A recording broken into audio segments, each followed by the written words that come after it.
देखो अभी देखो अपन क्या एक शॉर्ट इंट्रोडक्शन देखने वाले किसका, किंगडम प्लांटे का और एनिमेलिया का, है ना। उसके बाद में डिटेल में तो पूरे सबक है इनके ऊपर, है ना। चलो, kingdom Plantae includes all eukaryotic chlorophyll containing organisms. क्या बोले, किंगडम प्लांटे में क्या क्या बोले, all eukaryotic chlorophyll containing organisms, है ना, जिनमें क्लोरोफिल होना जरूरी है। कॉमनली कॉल्ड प्लांट्स, जिनको क्या बोलते हैं, प्लांट बोलते हैं, है ना। A few members are partially heterotrophic such as the insectivorous plants और parasites। तो इसके अंदर देखो प्लांट क्या है, एकदम यूनिक किंगडम तो है। प्लांट क्या है, एक यूनिक किंगडम तो है, किस चीज का, प्लांट क्या एक यूनिक किंगडम है, किसका, फोटोट्रॉफिक ऑर्गेनिज्म, है ना, यानी जो अपना खाना खुद बनाए। लेकिन कुछ एक्सेप्शन आ जाते हैं ना हर जगह, तो वैसे यहाँ पर भी कुछ एक्सेप्शन है। अब वो एक्सेप्शन के चलते इतनी सारी प्रॉपर्टी उसके अंदर दिखती है, तुम उसको फंगस वगैरह नहीं बोल सकते, है ना। तो तुमको उसको प्लांट का एक्सेप्शन बोलकर ही समझना पड़ेगा। जैसे कसकुटा है, तो वो पीले कलर का रहता है, वो ग्रीन भी नहीं रहता, वो कोई फोटोसिंथेसिस नहीं करता, दूसरे प्लांट के ऊपर डिपेंड करता है और उससे अपना खाना लेता है। लेकिन ये होने की वजह से तुम उसको फंगस बोल सकते हैं नहीं, सारी प्रॉपर्टी प्लांट जैसी है, सेल वॉल सारी प्रॉपर्टी प्लांट जैसी। लेकिन जो एक सबसे इंपॉर्टेंट फीचर है प्लांट का, कौन सा, हाँ, यानी खुद का खाना खुद बनाना, ऑटोट्रॉफिज्म, है ना। तो वो क्या है उसके अंदर एब्सेंट है। तो हमने क्या करे, उसको बाहर नहीं निकाल दिए, बल्कि क्या बोल दिया उसको, उसका प्लांट का एक्सेप्शन बोल, ठीक है। तो इसीलिए एनसीईआरटी बोलती है कि kingdom plant include all eukaryotic chlorophyll containing organism, यानी जितने क्लोरोफिल कंटेनिंग है वो सारे तो इसमें आएंगे ही आएंगे। यूकैरियोट होना, मल्टी सेलुलर होना, साथ ही साथ क्या होना, क्लोरोफिल कंटेनिंग होना, है।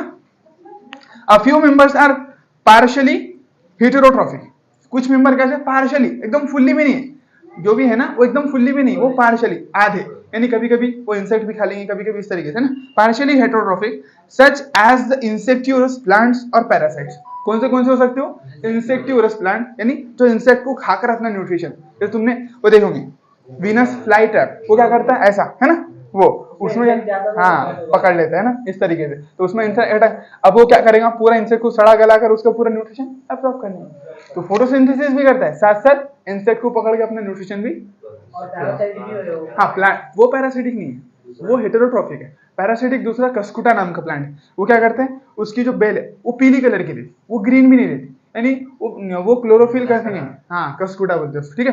तो पीले कलर करेंगे, तो वो क्या करेंगे, प्लांट से अपना न्यूट्रिशन लेंगे, तो दूसरे प्लांट पे ग्रो करेंगे पूरा, हाँ हाँ बिल्कुल, तो वो क्या करेंगे, दूसरे प्लांट से अपना न्यूट्रिशन एब्जॉर्ब करेंगे, समझ में, वो पैरासिटिक, इंसेक्टिवरस नहीं रहते। तो यानी दो तरीके, पार्शियली हेटेरोट्रॉफ कौन से, एक इंसेक्टिवरस और एक अपने पैरासिटिक। इंसेक्टिवरस इंसेक्ट से अपने न्यूट्रिशन लेंगे और पैरासिटिक दूसरे प्लांट पर डिपेंड करेंगे, ठीक, लिविंग चीज पर, हाँ प्लांट पर, सिंपल लिविंग प्लांट के ऊपर, है ना, बड़े बड़े प्लांट न्यूट्रिशन लेंगे, अब पतली सी लेती है, अब बहुत प्लांट है, अब उसके पास में बहुत सारा खाना है ना, वो कितने बड़े, एक अगर फॉर एग्जांपल एक बड़ा सा आम का झाड़ है, तो उसके पास न्यूट्रिशन की कमी तो नहीं है ना, बहुत सारा न्यूट्रिशन है, सबको दे सकता हूँ, तो उसके ऊपर एक छोटी सी बेल ग्रो कर देंगे तो उसका क्या फर्क पड़ने वाला, वो बेल भी देंगे और ये भी, इसका तो कोई टेंशन ही नहीं है ना। तो लेकिन पैरासिटिक रहता है, उससे अपना न्यूट्रिशन एब्जॉर्ब करता है, ठीक है। देखो एग्जांपल ये, जैसे bladder worth and Venus fly trap. Bladder worth क्या है, एक एक्वाटिक प्लांट है, पानी में रहता हो, तो वो भी क्या करता है, उसके अंदर भी इंसेक्ट जाएंगे, उसको पकड़ लेंगे, तो ये भी पार्शियली हेटेरोट्रॉफिक है, इन इंसेक्ट मिल गया तो इंसेक्ट, वरना फोटोसिंथेसिस भी करता है, ठीक है। वीनस फ्लाई ट्रैप भी इसी तरीके से।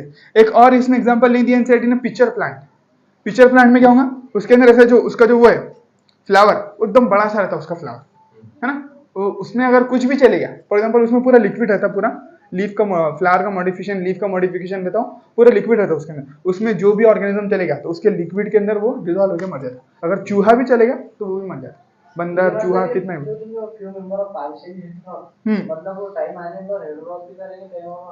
बिल्कुल, यानी अगर उनको इंसेक्ट खाने के लिए मिल गया तो इंसेक्ट खा लेंगे, वरना फोटोसिंथेसिस तो कर ही रहे।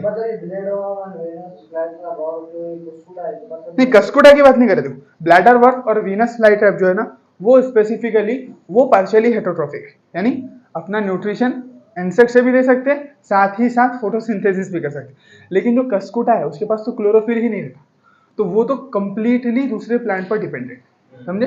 चल, ब्लैडर वर्थ और वीनस फ्लाई ट्रैप तुमको इंसेक्टिवरस प्लांट में याद रखना है, बाकी ज्यादा टेंशन नहीं लेना। देखो वैसे अगर देखा जाए तो मॉर्फोलॉजी के अंदर एनसीईआरटी कहती है अपने को कि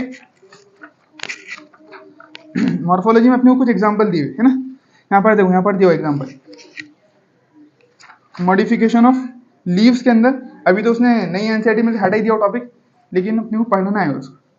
देखो मैं दिखा रहा हूँ क्या एग्जांपल, यानी पिक्चर प्लांट के बारे में इंसेक्टिवस है नहीं है वो नहीं दिया। हाँ वो भी कह रहा था इंसेक्टिवस रहता है ना अपना, बिल्कुल बिल्कुल, यानी उसके अंदर क्या रहेगा, उसके अंदर एक लिक्विड रहेगा बहुत बड़ा, उस लिक्विड के अंदर तुम्हारा जो भी ऑर्गेनिज्म, इंसेक्ट नहीं, जो भी ऑर्गेनिज्म उसमें चलेगा वो ट्रैप हो जाएगा एकदम, वो क्या रहेगा म्यूकस के जैसा एकदम चिपचिपा लिक्विड रहेगा, एकदम चिपक जाएगा, उससे बाहर नहीं आ सकता है ना। उसके एनिमेशन उसका वो भी देखेंगे अपन, वीडियो भी देख लेंगे उसके बाद में, याद दिलाना में। ठीक, पहले वो एनसीईआरटी लाइन तो देखते हैं जहाँ पर उसने पिक्चर प्लांट के बारे में दिया। पेज नंबर कितना है, 71 है ना। हाँ, leaves of certain insectivorous plants such as pitcher plant, Venus flytrap and bladderwort भी हो गया ना। तो उनके लीफ, तो लीफ का मॉडिफिकेशन देखो, ब्लैडरवर्थ जो है, ब्लैडरवर्थ कौन से दिया उसने, देखो पिक्चर प्लांट, वीनस फ्लाईट्रैप, तो वीनस फ्लाईट्रैप लीफ का मॉडिफिकेशन, पिक्चर प्लांट लीफ का मॉडिफिकेशन, लेकिन ब्लैडरवर्थ लीफ का मॉडिफिकेशन नहीं, इसलिए उसने उसको नहीं दिया यहाँ पर। समझ में आया बात? देखो इंसेक्टिवरस पूरे सिलेबस में अपने को 3 प्लांट दिए, वीनस फ्लाईट्रैप भी दिया। वीनस फ्लाईट्रैप बोले तो जिसमें ऐसे रहता है ना कांटे, वो रहता है वीनस फ्लाईट्रैप। ठीक है, एक रहता उसके बाद में एक रहता ब्लैडरवर्थ कैसा गोल स्ट्रक्चर है, उसमें इंसेक्ट गए तो उसको पकड़ लेगा, ऐसा बंद हो जाएगा स्ट्रक्चर उसका, वो रहता है अपना ब्लैडरवर्थ। और पिक्चर प्लांट में इतना बड़ा एक स्ट्रक्चर रहता है, पूरा बड़ा सा लीफ रहता है उसको, बहुत बड़ा, ऐसी थैली, एक सैक जैसा लीफ रहता है इतना बड़ा, उसके अंदर जो भी ऑर्गेनिज्म चलेगा, चाहे बंदर क्यों ना चल जाए, वो उसकी जान ले लेगा। तो वो जो लिक्विड रहता है, जो फ्लूइड रहता है, उसके अंदर डाइजेस्टिव एंजाइम्स रहते हैं, वो पूरा सड़ा देते रहते हैं ऑर्गेनिज्म, तो सड़ जाता और वहां से वो न्यूट्रिशन उससे ले लेता। ठीक है, हाथी जाकर बैठ गया तो झाड़ चूड़ा हो जाएगा। हत्ती अगर जाके बैठ गया तो झाड़ की ऐसी तेजी है। तो वो देखो वो जो अपना वीनस फ्लाईट्रैप है, वीनस फ्लाईट्रैप उसके अंदर बस वीनस फ्लाईट्रैप में कैसा रहता है कि उनकी प्लांट की औकात है ना, वो इंसेक्ट, उसने बोला क्या एनिमल वोरस बोला क्या उसने, हाँ उसने बोला कैसा बोला क्या उसने, नहीं प्रेडेटर बोला क्या, इंसान चलेगा उसकी मुंडी पकड़ लिया छोड़ ही नहीं रहा। अब तुम उसमें उंगली डालेंगे टाइम में वीनस फ्लाईट्रैप में, तो आसानी से अपनी उंगली निकाल सकते। तो ऑर्गेनिज्म की ताकत पे डिपेंड करते हैं ना, इंसेक्ट छोटे से रहते, मूंगी चले गई, कॉकरोच चलेगा, तो उनकी तो उतनी ताकत ही नहीं कि उसको खोल सके स्ट्रक्चर को, ऐसा इंसेक्ट को खाने वाले। ठीक है, चलो वो मतलब टाइम आने में इंसेक्ट भी करते हैं और ये भी करते हैं, फोटोसिंथेसिस भी करते, बिल्कुल। और जो ब्लैडरवर्थ है, वेनस फ्लाईट्रैप, वो फोटोसिंथेसिस भी यही है। और जो कस्कुडा है वो पैरासिटिक है। ठीक, क्लोरोफिल एब्सेंट है। ठीक है, हाँ, plants and Cuscuta is a parasitic. The plant cells have an eukaryotic structure with prominent chloroplast and cell wall mainly made up of cellulose. तो प्लांट के 2 फॉर्म बताया उसने। क्यों इनको क्यों प्लांट मानते हैं अपन, क्योंकि देखो उनके पास में क्या रहेगा, क्लोरोप्लास्ट रहता है। अब क्लोरोप्लास्ट तो कस्कुडा के पास में नहीं रहने वाला, क्योंकि उसके अंदर क्या नहीं है, क्लोरोफिल नहीं है। क्लोरोप्लास्ट रह सकता है, क्लोरोफिल तो नहीं होगा। तो क्लोरोप्लास्ट होने की वजह से इनको प्लांट बोल रहे हैं। दूसरी एक चीज, इनके सेल वॉल में सेलुलोज रहेंगे, क्या रहेगा बोलो, सेलुलोज। इसीलिए अपने इसको फंगस बोल दिया कि नहीं, एट्रोट्रॉफिक था लेकिन फंगस बोले नहीं, क्यों, क्योंकि सेल वॉल के अंदर सेलुलोज भी तो है ना उसकी, ऐसा। ठीक, you will study the eukaryotic cell structure in detail in chapter 8. Plantae includes algae, bryophytes, pteridophytes, gymnosperm and angiosperm. अब तुम यहाँ पर याद रख लेंगे तो अच्छा है। कौन से बोला, algae, bryophyte, pteridophyte, gymnosperm, angiosperm, 5 वो है उसके ग्रुप। ठीक है, life cycle of plant have 2 distinct phases. अब देखो ये पैराग्राफ यहाँ समझ में नहीं आने वाला है, अभी जब मैं पढ़ना तो इसको अपने को स्किप कर देना, क्योंकि जब प्लांट किंगडम पूरा पढ़ लेंगे उसके बाद में समझ में आने वाला है। हाँ, ये 5 डिवीजन याद रखना तुम्हें। इसलिए ना किंगडम में अपन ने क्या बोले थे, फाइलम का जो वर्ड है वो अपन प्लांट के अंदर यूज नहीं करते, क्या यूज करते हैं, डिवीजन। तो ये क्या हो गया, 5 के 5 division. Life cycle of plant has 2 distinct phases. अभी देखो मैं जस्ट ये पढ़ रहा, तुमने अगर इसको नहीं भी पढ़े तो चल जाए। ठीक है, चलो। Life cycle of plant have 2 distinct phases: the diploid sporophytic and the haploid gametophytic, but that alternate with each other. The length of the haploid and diploid phases and whether these phases are free living or dependent on others vary among different groups in plant. This phenomena is called alternation of generation. तुम अभी इतना याद रखो कि plant के अंदर alternation of generation है। क्या बोलेंगे? प्लांट के अंदर अल्टरनेशन। अगर इतना भी नहीं याद रखे तो बाकी अपन पूरा डिटेल में प्लांट में पढ़ने वाले, इसलिए जो है ना अक्सर लोग इसको स्किप कर देते। यानी यहाँ तक के तो आधा पैराग्राफ इंपॉर्टेंट है, वो प्लांट किंगडम में नहीं दिया हुआ है, लेकिन ये जो पैराग्राफ है इसको समझ ही नहीं सकते यहाँ पर। क्या बोला मैंने? यहाँ समझ नहीं सकते, क्योंकि पूरी जब लाइफ साइकिल पढ़ेंगे, हाँ जब पूरी लाइफ साइकिल पढ़ लेंगे प्लांट की, तब जाकर चीजें समझ लेंगे। लेकिन उसने इतनी बड़ी लाइफ साइकिल को स्किप करना, बिल्कुल स्किप कर देना, ठीक है। चलो एनिमल पे आ जाओ। यानी ये जो दोनों पैराग्राफ पढ़ने का मकसद क्या है, ये यहाँ पर पढ़ने का मकसद क्या है, इसको अपन स्किप कर सकते हैं, लेकिन जो ऊपर का जो पैराग्राफ है वो इंपॉर्टेंट है, वो आगे नहीं दिया है, और नीचे का पैराग्राफ अपन पढ़ नहीं सकते, भी समझ नहीं सकते, तो इसलिए अपन इसको पढ़ लिए, ठीक है। This kingdom is characterised by the heterotrophic eukaryotic organisms that are multicellular and their cells lack cell wall. They directly और indirectly depend on the plant for food. समझ में? तो ये क्या है? एनिमल क्या है बोलता? हेटेरोट्रॉफिक ऑर्गेनिजम्स का क्या है? किंगडम है। This kingdom is characterised by the heterotrophic eukaryotic organism that are multicellular. हाँ, तो मल्टीसेलुलर होना ये बहुत इंपॉर्टेंट है ना। तो प्लांट के अंदर देखो, प्लांट के अंदर अभी क्या करे, प्लांट में यूनिसेलुलर भी ऐसा चल जाता है, क्योंकि अलगी बहुत सारी यूनिसेलुलर रहती है ना, उसको फिर भी अपन ने अलगी में रखे। लेकिन विटेकर साहब ने क्या कर दिया, उसको अलगी है, यूनिसेलुलर है, कुछ भी है, यूनिसेलुलर यूकैरियोटिक को क्या में रखे? प्रोटिस्टा।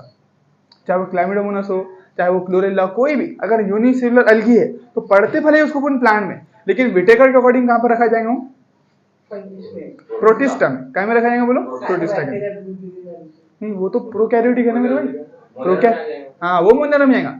जो यूकैरियोटिक यूनिसेलुलर है, चाहे वो अमीबा हो, पैरामीशियम हो, कुछ भी हो, चाहे फिर वो क्लामिडोमोनास हो और क्लोरेला हो, लेकिन इनकी प्रॉपर्टी इतनी प्लांट से मैच करती कि अपन उसको प्रोटिस्टा में पढ़ ही नहीं सकते। तो अपने को क्लामिडोमोनास, क्लोरेला, ये सारी एग्जांपल्स प्लांट में दी हुई, वहां पर पढ़ने वाले। प्लांट अभी भी उसको अपन प्लांट ही समझते और एज अ प्लांट ही ट्रीट करते उसको, और अलगी के अंदर है। बस एक एक्सेप्शन है यूनिसेलुलर। हाँ, यूनिसेलुलर होने की वजह से उसको प्रोटिस्टा में देखो, अगर क्वेश्चन आया फॉर एग्जांपल, पढ़ना अपने को उसको अलगी में चाहिए, लेकिन अगर वो क्वेश्चन आता है कि वो किस में इंक्लूड है, इसका मतलब एग्जामिनर तुमसे ये पूछना चाहता कि तुमको आर.एच. विटेकर की वो बात मालूम है या नहीं कि यूनिसेलुलर यूकैरियोटिक को तुमने कहाँ रखे। तो एग्जाम में अगर क्वेश्चन आता है कि वो क्या है, तो तुमको उसको प्रोटिस्टा ही बोलना पड़ेगा, लेकिन पढ़ना भी उसको अपने प्लांट में है। तो भी कंफ्यूज, प्लांट में कैसा दे दिया, वो तो यहाँ बोल रहे थे इसलिए। हाँ सब रहता उसके बाद, हाँ बिल्कुल बिल्कुल, प्रोटिस्टा बिल्कुल, इसलिए समझे बात। तो कोई भी जो अलगी है, क्लाइमेटोमोनास जो अलगी है, हाँ पहले अपने वो एग्जांपल वहां पर पढ़े भी ना अपन ने उसको, वही बात बता रहा है। तो इसलिए यानी जनरली जो प्लांट और एनिमल किंगडम है ना, वो मल्टी सेलुलर के लिए, किसके लिए? एनिमल का तो फीचर ही है कि अगर मल्टी सेलुलर नहीं है तो एनिमल हो ही नहीं सकता। प्लांट में इस तरीके से स्पेसिफाई नहीं किया, अपने ऊपर पढ़े ना, plant kingdom include all eukaryotic chlorophyll containing organism बोला, ऐसा मतलब मल्टी सेलुलर वर्ड इस्तेमाल करेगा, नहीं करा। लेकिन अगर एनिमल में, यानी इसका मतलब कुछ कुछ मल्टी यूनिसेलुलर भी प्लांट हो सकते हैं, जैसे अलगी। यानी उतना इतना फर्क है उनके अंदर, या फिर इतना कंफ्यूजन है कि तुम मान ही नहीं सकते कि इसको प्रोटिस्टा में रख देते करके, तुमको उसको प्लांट में रखने का दिल बोलेगा, सारी चीजें प्लांट जैसी दिखेंगी उसकी, तो तुम बोलेंगे नहीं यार प्लांट में रखो उसको, इसीलिए। लेकिन एनिमल में ऐसा कुछ नहीं है। एनिमल में जितने यूनिसेलुलर एनिमल्स थे सबको अपने छांट कर रख दिए प्रोटिस्टा में। आप सिर्फ एनिमल का नाम लेते थे, हमारे दिमाग में एक ही चीज आती, मल्टी सेलुलर होना, कुछ भी हो जाए। तो अपन एनिमल में ऐसा एक भी एग्जांपल नहीं पढ़ने वाले जो यूनिसेलुलर है। लेकिन प्लांट में आज भी हम क्या करते, यूनिसेलुलर यूकैरियोटिक अलगी को पढ़ते हैं, समझे। लेकिन है नहीं वो, हाँ लेकिन अगर है नहीं, अगर क्वेश्चन आता है कि वो काय में, तो तुमको बोलना है वो प्रोटिस्टा में। हाँ, यानी मैं क्या डेफिनेशन की बात बता रहा, अगर प्लांट की डेफिनेशन में कहीं भी मल्टी सेलुलर का वर्ड इस्तेमाल नहीं करा, हाँ प्लांट की डेफिनेशन में कहीं पर भी मल्टी सेलुलर का वर्ड इस्तेमाल नहीं हुआ, लेकिन एनिमल की डेफिनेशन के अंदर पर्टिकुलरली और कंपल्सरीली मल्टी सेलुलर का वर्ड इस्तेमाल होना ही चाहिए। समझे बात तुम? ये बात समझ में आ गई? चलो, तो एनिमल की definition without multi cellular can not exist. They directly और indirectly depend on plants for food, है ना। तो डायरेक्टली या फिर इनडायरेक्टली, जैसे डायरेक्टली बोले तो जैसे घास खाने वाले जानवर, है ना, जैसे अपना हिरन हो गया, या फिर बोल सकते हैं अपन गाय हो गई, भैंस हो गई, है ना, ये सारी चीजें, बैल हो गया, तो ये डायरेक्टली डिपेंड करेंगे प्लांट पर।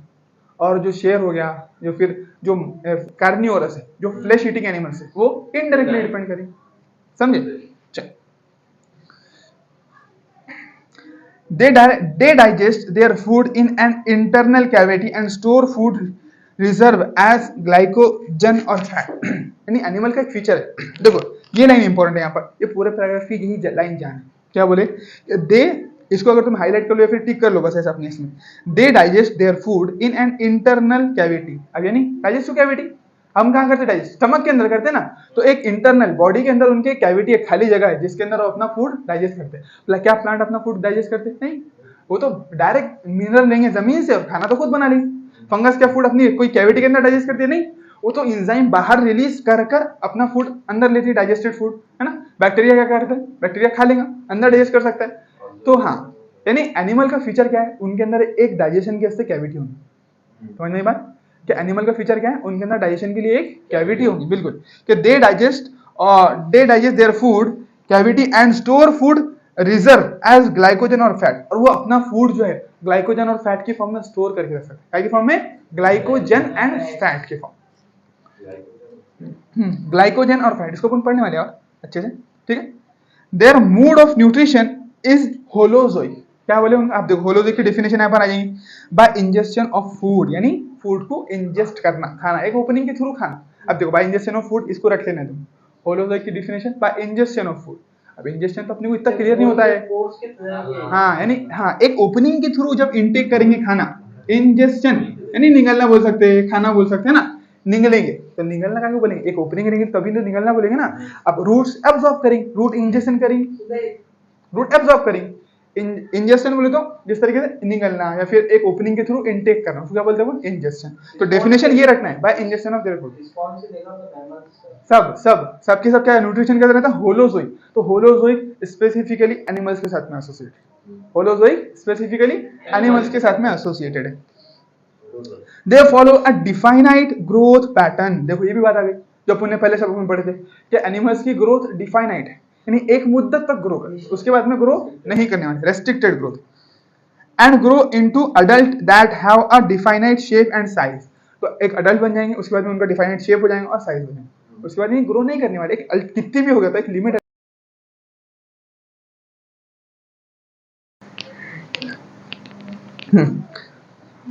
Their mode of nutrition is holozoic. Holozoic की definition समझ में आ गई है ना, by ingestion of food. They follow a definite growth pattern and grow into adults that have a definite shape and size.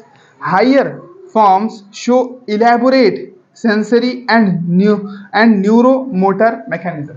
यानी plant, Monera, protista, इन तीनों के पास में भी सेंसरी मैकेनिज्म नहीं है, न्यूरल सिस्टम या नर्वस सिस्टम उन तीनों के पास में भी नहीं, समझे।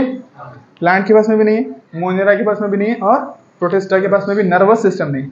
एनिमल में भी नर्वस सिस्टम हाइड्रा से चालू होता है, यानी दूसरे, हाँ एनिमल में भी, हाँ एनिमल में है। देखो अपन ने कितने पढ़े, 5 पढ़े ना बेटे करके, हाँ हायर फॉर्म बोले तो हाइड्रा से स्टार्ट ले लेंगे, ठीक है। तो देखो क्या बोले उसने, यानी 5 पढ़े अपन ने, kingdom, protista, Monera, fungi, plant, Animalia.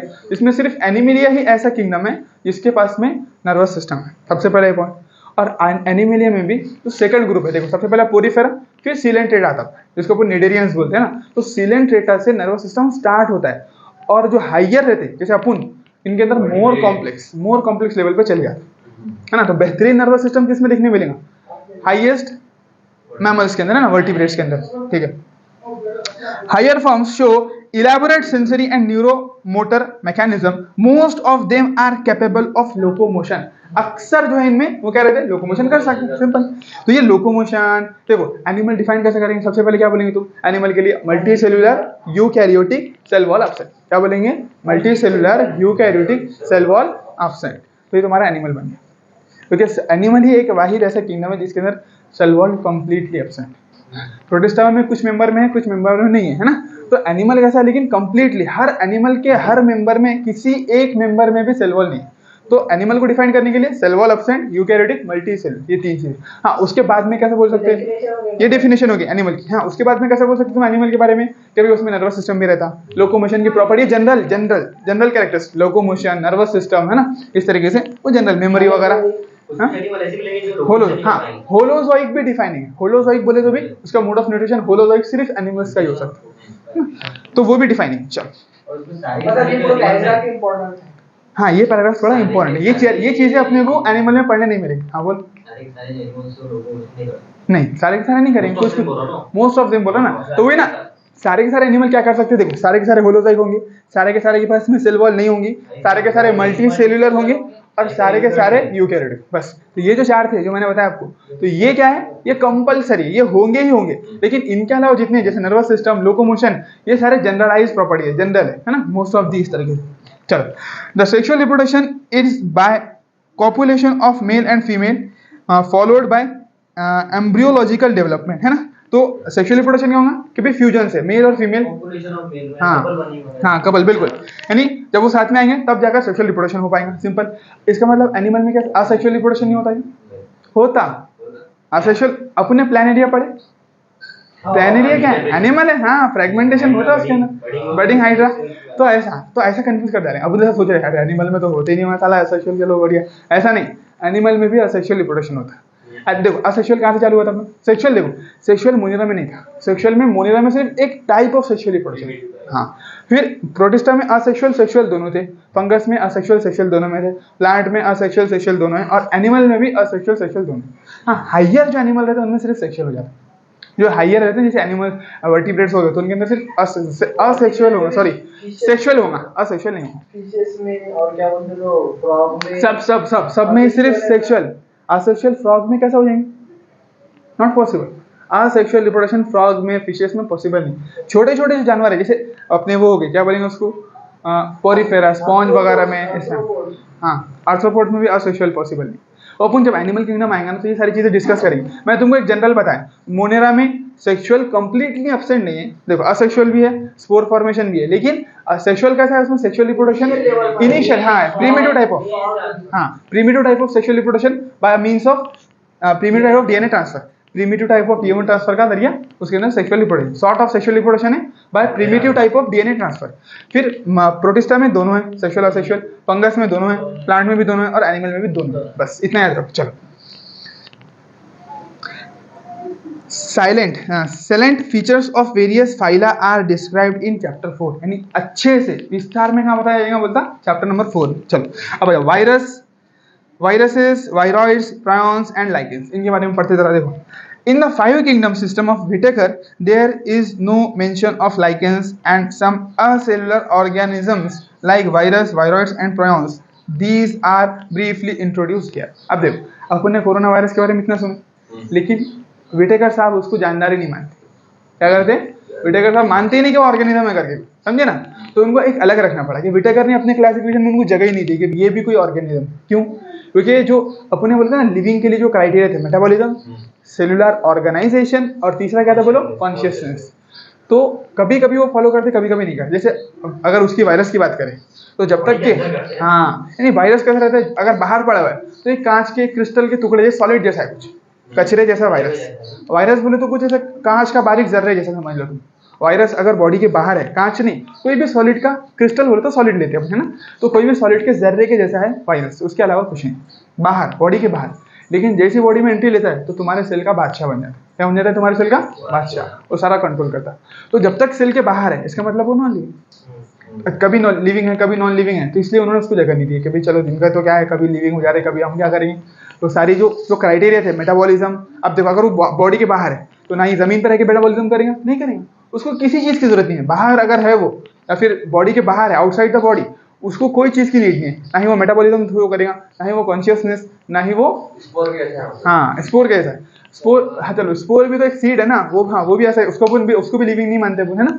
Spore भी अलग चीज होगी, तो उस जैसा है। स्पोर से भी बेकार काम है उसमें। स्पोर में भी तो थोड़ा बहुत मेटाबॉलिज्म चलता रहता, कुछ ना कुछ चलते रहता, कुछ पॉइंट लेवल के तरीके से चलते रहता, उसमें वो भी नहीं चलेगा, कुछ ही नहीं चलेगा, बिल्कुल। तो सिंपल, इसीलिए यानी तुम्हें बता रहा कि भाई इसको क्यों नॉन लिविंग माने। अब तुम ही समझो कि भाई बाहर कोई सॉलिड पड़े तो उसको तुम लिविंग बोल देंगे, नहीं, उसमें अब कुछ ही नहीं हो रहा तो लिविंग कहलाएगा, नहीं कहलाएंगे। इसीलिए विटेकर ने ऐसे ही वायरस है, ऐसे ही वायरस है, इसी तरीके से प्रायॉन्स है, और लाइकेंस क्यों नहीं है, क्योंकि लाइकेंस 2 ऑर्गेनिज्म के मिलने से बना, इसलिए लाइकेंस को भी उन्होंने कोई जगह नहीं दी। सिंपल, वायरस, अब देखो, अब डिटेल में पढ़ते ना तो सारा समझ में आएगा, ठीक है। तो 5 किंगडम में विटेकर ने तो कोई जगह नहीं दी बोलते इनको। क्यों नहीं दिए? क्योंकि देखो उसमें से लाइकेंस सेलुलर है, लाइकेंस के पास सेल है, लेकिन वो 2 ऑर्गेनिज्म से मिलकर बना ना। अब वो क्यों नहीं दिए, क्या मालूम, 2 ऑर्गेनिज्म से मिलकर बना। अब देखो फंगस में भी नहीं रख सकते, अलगे में भी नहीं रख सकते, ना ही प्लांट में रख सकते, ना ही फंगस में रख सकते, रखेंगे तो हाँ, तो इसलिए उसको बोले कि उसको अलग से ही पढ़ लो ना यार, सब कुछ तो पढ़ा दिया, प्रोटीन पढ़, हाँ सुने लाइकेंस का मतलब होगा ना तो मतलब फंगी और हाँ, अलगी और फंगस का जो मिक्सचर है, symbiotic association of fungus and algae is known as lichens. ठीक है, मतलब ये दो ऑर्गेनिज्म ये मिलकर अपनी डिसीज कॉज करते हैं। नहीं लाइकेंस डिसीज कॉज नहीं करता, लाइकेंस खुद में एक ऑर्गेनिज्म। एक ऑर्गेनिज्म है मतलब वो मतलब पर्टिकुलर एक ऑर्गेनिज्म है दो से मिलके बना हुआ इसलिए उसको ये group हाँ, है। इसको एक अलग ही रख दिया, कोई ग्रुप में नहीं रखे उसको। अब ये अलग ही पढ़ रहे हो। कुछ कुछ अलग ही पढ़ रहे हैं इसको ना, ये सब यूनिक है अपने अपने आप में, एक एक को पढ़ना है अपने को। देखो, तो लाइकेंस एंड सम असेलुलर, जैसे ए सेलुलर कौन, देखो लाइकेंस ए सेलुलर नहीं है। अगर वो पूछता है कि which of the following is a cellular, चार देगा और ऑप्शन में ये पूछा कि इनमें से कौन ए सेलुलर नहीं है, लाइकेंस, वायरस, वायराइड्स, प्रायॉन्स, तो उसमें से लाइकेंस ए सेलुलर नहीं है, याद रखना। तुम इसको एकदम नॉन लिविंग समझ ली। ये जो प्रॉपर्टी जो मैंने बताया कि बाहर क्रिस्टल रहते, ये वायरस, वायरॉइड्स और प्रायॉन्स की है, लाइकेंस की नहीं है। लाइकेंस तो बाकायदा अलगी और फंगस के मिक्सचर से बने हुए हैं ना, समझे बात। तो कंफ्यूजन में इंसान ये रख लेता है, उसको अपन अलग पढ़े थे तो वो भी ऐसे होगा कुछ, वायरस, लाइकेंस। लाइकेंस प्रॉपरली एक दो ऑर्गेनिज्म के मिक्सचर से बने हुए हैं, अलगी और फंगस। तो वो उसके पास सेल भी है, मेटाबॉलिज्म भी है, सारी प्रॉपर्टी है, लेकिन क्योंकि दो अलग अलग फाइलम से बन गया तो काय में रखेंगे, पॉसिबल नहीं है ना रखना, इसलिए उसको सबसे अलग पढ़ लेते। ठीक है, ये सेलुलर में तो उनके पास सेल नहीं है। हाँ, एक सेलुलर में तो उसके पास सेल ही नहीं है। उसको बोल नहीं सकते एनिमल का पार्ट है या प्लांट का पार्ट है किसका पार्ट है। हाँ, बिल्कुल। बस बस ठीक है। All of us who have suffered the ill effect of common cold. अब सबको यहाँ पर तो कोई तो ऐसा है नहीं जिसको जुकाम नहीं होगा, जुकाम तो सभी को हो ना, तो जिसको जुकाम हुआ बोलते हैं। और flu, know what effect viruses can have on us, तो उनको मालूम है कि वायरस हमारे ऊपर कौन सा इफेक्ट डालते हैं, यानी वायरस को सब जानते हैं। तो कोरोना के बाद में तो किसी को कोई ऐसा हो नहीं दुनिया में जिसको मालूम नहीं वायरस क्या होता है, समझे ना। ठीक, सबको मालूम है वायरस क्या है। हाँ, even if we do not associate it, अगर हम उससे नहीं भी जाकर मिले तो बिना बुलाए भी आ जाता रहता, बोलते है ना। इट विथ अवर कंडीशंस, हाँ, even if we do not associate it with our conditions, virus did not find a place in classification since they are not considered truly living. Virus को इसीलिए क्लासिफिकेशन में कोई जगह नहीं दिए क्योंकि वो लिविंग, ट्रूली लिविंग नहीं है ना, सही जानदार नहीं हो, लिविंग है। ये नहीं है तो इसको अलग ही लिख दिया वो। बिल्कुल। If we understand living as those organism that have a cell structure, अगर हम बोले ये कि भाई लिविंग का एक फिनोमिना है ना, कि लिविंग की एक प्रॉपर्टी है कि जिसके पास सेल है वो लिविंग है, तो इनके पास सेल नहीं है इसलिए नॉन लिविंग है।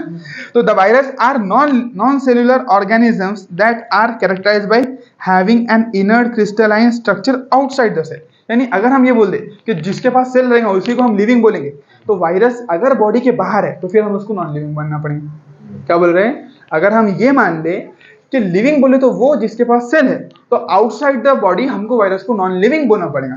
लेकिन इफ वंस दे इनफेक्ट, देखो लाइन का मतलब समझ में ना, सारे मीनिंग समझ में आ गए इसमें, that the characterized by living.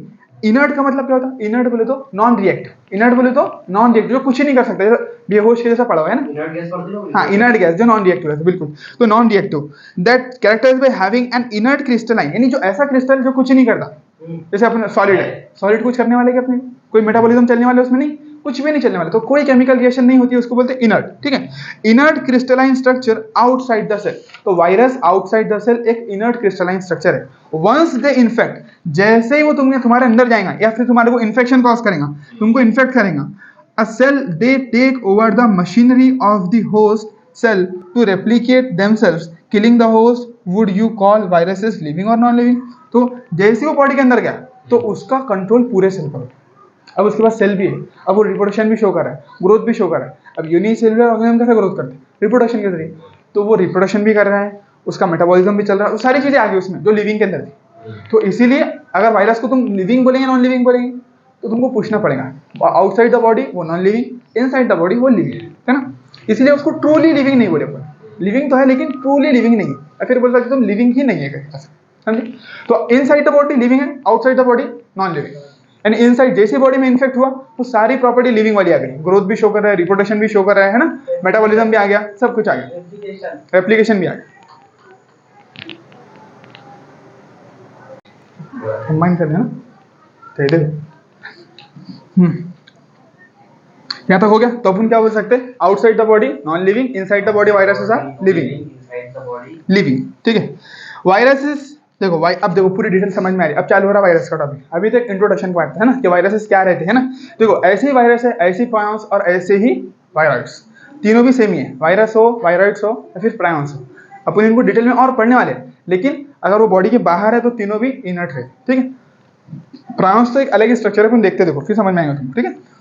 Virus means विनम और पॉइजनस फ्लूइड। अब कुछ साइंटिस्ट क्या कर रहे थे, वायरस उनको दिखाई नहीं दे रहा था। जैसे बैक्टीरिया है तो माइक्रोस्कोप वगैरह में दिख गया तो समझ में आ गया कि भाई बैक्टीरिया कोई ना कोई ऑर्गेनिज्म है। लेकिन वायरस को पहले क्या समझ रहे थे वो, जैसे वो क्या कर रहे थे, एक झाड़ लिए, झाड़ को से निचोड़े दूसरे झाड़ पर, तो वो झाड़ को डिजीज हो गई। तो उनको लगा यार ये झाड़ के रस, ये झाड़ का जो रस है वही डिजीज कॉज कर रहा है। इसलिए उन्होंने क्या बोल दिया, वायरस को एक पॉइजनस फ्लूइड बोल दिया। क्या बोल दिया, उनको लगा कि भाई ये फ्लूइड ही बीमारी कर रहा है, तो कोई ना कोई पॉइजन है। उनको लगा कोई ना कोई जहर है, ये कोई ऑर्गेनिज्म नहीं है बल्कि एक जहर है। तो वायरस विनम, विनम बोले तो जहर है ना, पॉइजन। तो वायरस मीन्स विनम और पॉइजनस फ्लूइड। तो पहले ऐसा समझाया जा रहा था कि वायरस एक पॉइजनस फ्लूइड है करके, ठीक है।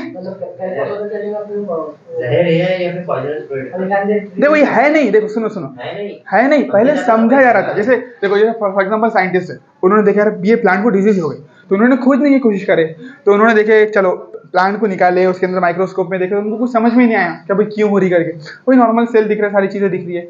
तो उन्होंने क्या करे, फिर एक काम करते बोले, फिर उन्होंने क्या करे, उनको आइडिया है, उन्होंने क्या करे, वो प्लांट निकाले, उसका पत्ता लिया, उसको घसे, कूटे, उसको कूट कर उसका प्लांट का जूस निकाले और दूसरे प्लांट को उससे इन्फेक्ट करा दिए।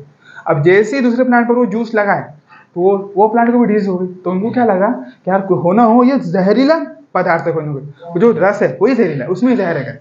उनको ये समझ में नहीं आया कि उसमें कोई ना कोई ऑर्गेनिज्म होगा, क्योंकि ऑर्गेनिज्म तो दिख ही नहीं। वायरस सबसे छोटा बनना, बैक्टीरिया से भी कई ज्यादा, बैक्टीरिया को भी डिजीज करता है। सोचो, जैसे अपने लिए जैसा बैक्टीरिया, वायरस बैक्टीरिया के लिए वैसा वायरस, सोचे अपने लिए जैसा बैक्टीरिया, बैक्टीरिया के लिए वैसा वायरस, इतना छोटा रहता है।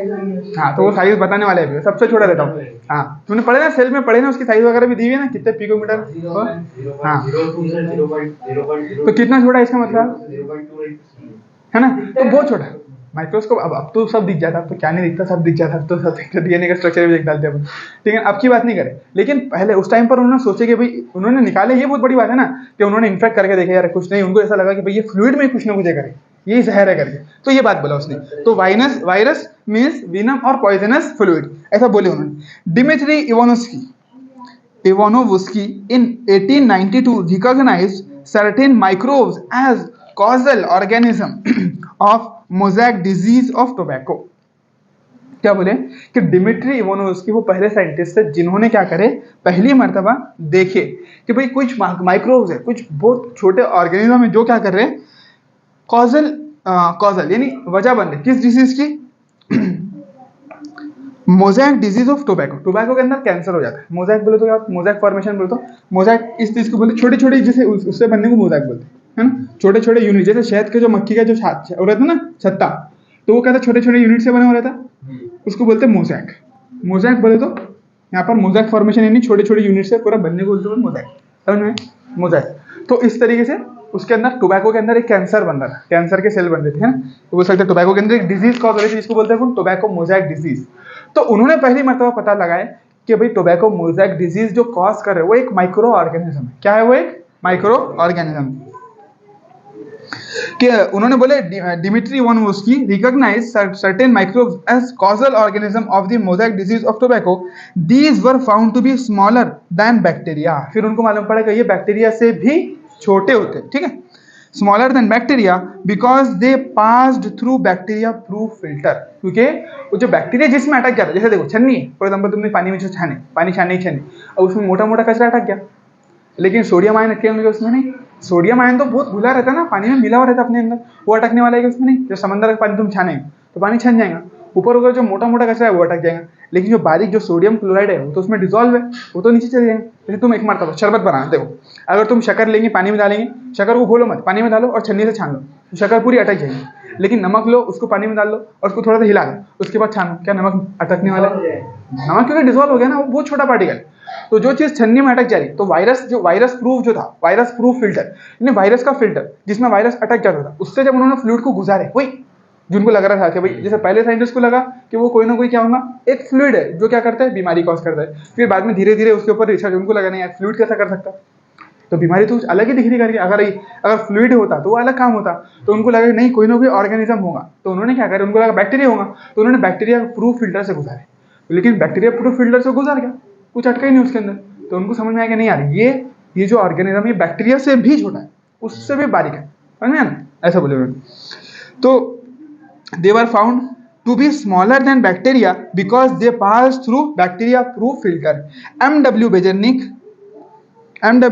in the year 1898 demonstrated that the extract of the infectant plant of tobacco could cause infection in healthy plant and named the new pathogen virus and called the fluid as contagium vivum fluidium। अब देखो फिर वही बात कि भाई MW बेजरनिक ने क्या किए, उनको समझ में आया कि यार जो वायरस, जो बीमार जो प्लांट है ना, उसका अगर तुम जूस बनाएंगे, जो बीमार प्लांट है, जैसे कोई एक प्लांट है उसको ये डिजीज हो गई, टोबैको मोज़ेक डिजीज हो गई, तो उसका अगर तुम जूस निकालेंगे और उस जूस से दूसरे प्लांट को इन्फेक्ट करेंगे तो वो इन्फेक्ट हो जा रहा है। तो उन्होंने क्या करे, फिर इसको एक नाम दे दिए, वायरस नाम दे दिया। वायरस बोले तो क्या बोले, विनम। वायरस का नाम क्या होता है, वायरस जो इंग्लिश वर्ड नहीं है, कोई ग्रीक या फिर लैटिन वर्ड हो सकता है, जनरली ग्रीक के वर्ड रहते तो ग्रीक हो सकता है। ग्रीक में उसका मतलब क्या होता है, विनम, पॉइजन और पॉइजनस फ्लूइड। पॉइजन बोले तो, विनम बोले तो पॉइजनस फ्लूइड, तो एक जहरीला फ्लूइड है, उसको क्या बोलते हैं, विनम बोलते हैं। तो उन्होंने भी वायरस नाम दिए। तो वायरस कोई ऑर्गेनिज्म का नाम नहीं है, उन्होंने जो नाम दिए वो फ्लूइड को नाम दिए, समझे बात। अब वही मशहूर होते होते अब अपने दिमाग में वायरस की पिक्चर कैसी है, कोरोना वायरस है, लेकिन उनके दिमाग में वायरस की पिक्चर कैसी थी, एक जहर के जैसी, एक लिक्विड, पॉइजनस लिक्विड जैसी इमेज थी। तो इसलिए उन्होंने नाम दिया वायरस, जो एक ग्रीक वर्ड है जिसका मीनिंग होता पॉइजनस फ्लूइड, समझे। उनको ये मालूम नहीं था ये ऑर्गेनिज्म है ना, उनको इतना समझ में आया था कि अगर एक बीमार प्लांट से तुम रस निकालेंगे और वो रस को एक अच्छे प्लांट पे लगाएंगे तो अच्छे प्लांट को डिजीज हो गई, इसका मतलब वो फ्लूइड पॉइजनस है, समझ में आई, ठीक है। तो ये करे थे और इसीलिए उन्होंने उस फ्लूइड को नाम दे दिए थे वायरस, जिसका मतलब क्या होता, पॉइजनस फ्लूइड। एंड कॉल्ड, और क्या बोले थे उस फ्लूइड को, कॉन्टेजियम वाइवम फ्लूइडियम, यानी इन्फेक्शियस लिविंग फ्लूइड, यानी ऐसा फ्लूइड जिसके कांटेक्ट में आने से तुम्हारे प्लांट को डिजीज हो जाएगी। नाम क्या है, कॉन्टेजियम, यानी कांटेक्ट में आने से, वाइवम यानी जहरीला फ्लूइड, कॉन्टेजियम वाइवम फ्लूइडियम, समझ में। इन्फेक्शियस लिविंग फ्लूइड, वाइवम का मतलब यहाँ पर लिविंग भी ले सकते हैं ना, वाइवम मतलब तो लिविंग फ्लूइड, हाँ, और फ्लूइड मतलब फ्लूइड, कॉन्टेजियम वाइवम फ्लूइडियम, फ्लूइडियम यानी फ्लूइड, समझे बात। तो ये बात होगी, चलो लिविंग, बिल्कुल। हाँ, W.M. Stanley 1935 showed that viruses could be crystallized and crystals could not consist of largely protein। अब क्या करें, अब पहली मर्तबा W.M. Stanley, कौन, क्या नाम दिया उन्होंने, देखो M.W. बेजरनिक, W.M. Stanley। तो W.M. Stanley ने पहली मर्तबा वायरस का एक क्रिस्टल निकाल के दिखाई थी कि वायरस जो है वो कोई लिक्विड नहीं है, उसको उन्होंने सॉलिड फॉर्म में कन्वर्ट करके दिखाया कि वायरस को हम क्रिस्टलाइज कर सकते हैं, समझे ना। जैसे पहले क्या माना जा रहा था कि वायरस एक फ्लूइड है, क्या है, वायरस एक फ्लूइड है, ऐसा फ्लूइड इन्फेक्शियस लिविंग फ्लूइड, कि भाई जानदार है और जिसको कांटेक्ट में आएगा उसको डिजीज हो जाएंगे। फिर पहली मर्तबा W.M. स्टैनले आए, जिन्होंने क्या बोले, उन्होंने पहली मर्तबा वायरस को क्रिस्टलाइज करके बताया, उसको सॉलिड में बना के दिखाया था, समझे। पहले लिक्विड समझ रहे थे भाई ये लिक्विड ही बीमार करता, फिर उन्होंने बोले नहीं लिक्विड का कुछ नहीं है, उसको सॉलिड करके दिखाया। और सॉलिड जो रहते हैं, जो लिविंग सॉलिड रहते हैं ना, वो जनरली क्या बने रहते बोले, प्रोटीन्स के, जो क्रिस्टल्स रहते हैं। क्रिस्टल बोले तो जैसे हमारी बॉडी में जैसे अपना जो गोश्त बना, ये सारी चीजें सॉलिड है, तो ये क्या है कि ये प्रोटीन के बने हैं। Protein are the building blocks of our body. Protein क्या है, बिल्डिंग ब्लॉक्स है ना, जो हमारी पूरी बॉडी बनते हैं। अब जो बिल्डर लोग जो प्रोटीन खाते, क्यों फैट क्यों नहीं खाते, फैट खाते नहीं, प्रोटीन्स बॉडी कौन बनाएगा, प्रोटीन बनाएगा ना, जो बॉडी जिस चीज से बनी हुई है वो प्रोटीन है। हमारी बॉडी सबसे लास्ट में प्रोटीन खाती है। जैसे देखो, अगर तुम स्टारवेशन पे चले गए, तुमने बोले कि मैं खाना ही खाना छोड़ देता हूँ, बस खत्म हो गया, बहुत खा ले, सबसे पहले जितनी बॉडी में तुम्हारे पास खाना है वो खा लेगा। उसके बाद तुमने जो फैट स्टोर करके रखे, जो बॉडी के अंदर स्किन के नीचे जो फैट है, जिसकी वजह से तुम्हारा शेप आता है, मोटा दुबला जिसकी वजह से होता है इंसान, तो वो खाएंगे। उसके बाद में जब मरने की कंडीशन आएगी, इसका मतलब बॉडी खुद को खाना चलेगी, वो प्रोटीन है, समझे। तो इसका मतलब क्या समझ में आता है कि हमारी जो बॉडी बनी हुई है वो प्रोटीन से बनी हुई, वो ना ही फैट से ना ही ग्लूकोज से, समझे। तो इसलिए उन्होंने बोले कि जब उन्होंने वायरस को क्या करे, क्रिस्टल बनाए, यानी उसको सॉलिड में कन्वर्ट करे। और ये स्टेटमेंट ये कि अगर वो क्रिस्टल बनता है, इसका मतलब क्या है, उसके अंदर प्रोटीन है, समझे। तो W.M. Stanley showed that viruses could be crystallized, उनको अपन सॉलिड में कन्वर्ट कर सकते हैं, वो फ्लूइड नहीं है। और क्योंकि वो क्रिस्टल बन रहे, इसका मतलब उनके अंदर बहुत सारा प्रोटीन मौजूद है। क्या मौजूद है, प्रोटीन मौजूद है, ठीक है। Largely of protein, they are inert outside the specific host. Viruses are obligate parasite। तो वायरस कैसे पैरासाइट है, ऑब्लिगेट, यानी जिस ऑर्गेनिज्म में वो रहेंगे, जब तक वो ऑर्गेनिज्म के अंदर रहेंगे वो लिविंग, जैसे अगर चले गए वो डेड हो जाएंगे। बट 2 मिनट बढ़िया हो गया बस, ठीक है। जब तक ऑब्लिगेट पैरासाइट बोले तो क्या बोले थे अपने, वाजिब, वाजिब बोलेंगे ना, वाजिब यानी हाँ, यानी जब तक के बॉडी के अंदर है तब तक के लिविंग, जैसे बॉडी के बाहर निकले वो डेड हो गए, ठीक है। चलो एक बात और बोल देता मैं, फिर चल जाओ। देखो वायरस क्या, अपन इतनी देर से पढ़ रहे हैं वायरस क्या है, तो थोड़ा समझ भी तो लेंगे ना क्या है करेंगे। देखो बता,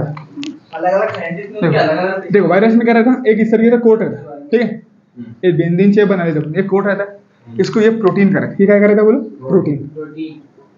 नहीं, दो ही चीजें रहती है, जैसे अपने बॉडी के अंदर बहुत सारी चीजें हैं, बोन्स है, ये है, वो है, बहुत सारी चीजें ना, इसमें ऐसा नहीं रहता। इसमें एक प्रोटीन है और बीच में एक जेनेटिक मटेरियल, जो डीएनए भी हो सकता है या आरएनए हो सकता है, या तो डीएनए होगा या तो आरएनए, ठीक है। देखो डीएनए हो सकता है और आरएनए, दोनों में से एक हो सकता है, दोनों नहीं हो सकते हैं। जैसे अपनी बॉडी में एट अ टाइम दोनों मौजूद है, लेकिन इनकी बॉडी में एट अ टाइम दोनों नहीं है, या तो डीएनए या तो आरएनए। तो वायरस इज नथिंग बट एक प्रोटीन का कोट, उसके अंदर क्या है तुम्हारा न्यूक्लियस। किस तरीके का रहता है न्यूक्लियस, लेकिन अपने न्यूक्लियस में क्या रहता है, डीएनए भी है, आरएनए भी है, प्रोटीन भी है, बहुत सारी चीजें। लेकिन इसमें क्या है, सिंपल, बस एक कोड है, एक कवरिंग है, उसके अंदर तुम्हारा जेनेटिक मटेरियल अटका हुआ फंसा है, बस यही तुम्हारा वायरस हो गया। ये एक्चुअल है उसका। अब ये क्या है, अगर बाहर रहेगा बॉडी के तो क्रिस्टल रहेगा, सॉलिड की फॉर्म में रहेगा, है ना, इसलिए इसमें सॉलिड रहेगा, इसमें प्रोटीन नहीं। वही तो बोला,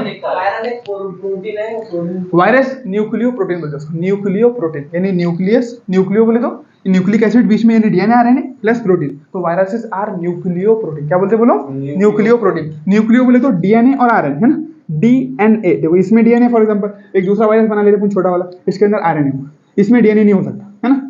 अगर इसमें डीएनए है तो आरएनए पॉसिबल नहीं, अगर इसमें आरएनए है तो डीएनए पॉसिबल नहीं। तो इसके पास में क्या है, प्रोटीन का कोड प्लस आरएनए।